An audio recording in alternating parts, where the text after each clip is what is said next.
अरे हाँ तुम्हें तो 10 क्लास रे गणित 98% रखिथिलो तो तुमको गोटे छुटिया प्रश्न पचारमी तो तार उत्तर दे पारियो छुटिया प्रश्न पचार पचार तमे मने कर तमे बाजार को गलो गोटे केजी पटल आनलो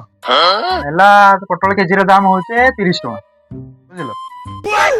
जदि गोटे केजी पटल रो दाम 30 टका ताहले 1000 ग्राम पटल रो दाम केते टका हो कैलकुलेटर यूज कर परिबे हां करो करो अच्छा रे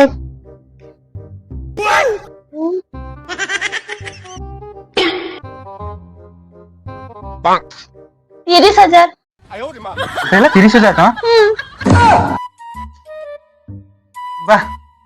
मैं गणित सतरे तुम टपर थिल ना तुमको जे मास्टर भी पढ़ी से भी नोबेल पुरस्कार पाई जना पड़ी जा हो शाबाश तुमको कहीं गणित हरई पारे